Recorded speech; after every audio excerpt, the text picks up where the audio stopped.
ہم تو بارش تیز ہو تو نماز قضا ہو جاتی ہے، ہم تو رات دیر سے شادی سے پہنچے ہیں اور سحری کے وقت ہم گھر آئے ہیں جی، تو اس لیے آج فجر قضا ہو گئی۔ عید کا رش تھا اور گاہک بے تحاشا تھے، عصر کی نماز اس لیے قضا ہو گئی۔ میں نے ٹوٹی کھولی، لائٹ نہیں تھی، پانی نہیں تھا، موٹر خراب تھی، اس لیے نماز قضا ہو گئی۔ ہمارے تو یہ معاملے ہیں، اور وہاں دشمن مقابلے میں کھڑا ہے، 3 دن کی پیاس ہے، خیموں سے تسبیح و تحلیل کی آوازیں آ رہی ہیں۔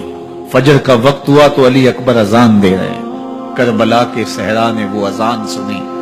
کائنات میں ایسی اذان کسی نے نہیں دی ہوگی جو شہزادہ علی اکبر نے کربلا کے ریگزاروں پہ کھڑے ہو کر دی۔ کربلا کا ذرہ ذرہ آج بھی اس اذان کا گواہ ہے۔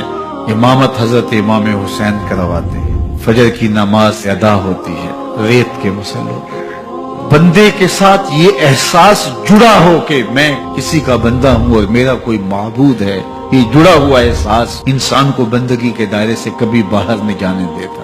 تو بدن زخموں سے چور تھا۔ محتاط روایات کے مطابق جب آپ کا پیراہن اتارا گیا 122 سوراخ تیروں کے تھے، 33 زخم تلواروں کے اور 34 گھاؤ نیزوں کے۔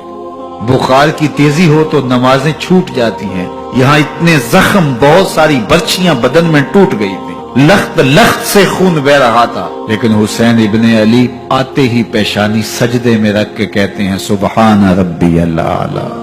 نماز قضا نہیں ہونے دی۔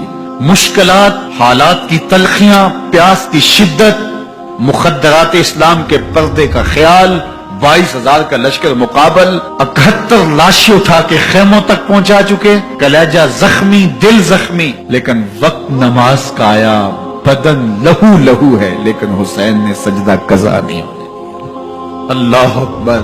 حسین ابن علی کے ماننے والوں، تمہارا سجدہ کیسے قضا ہو جاتا؟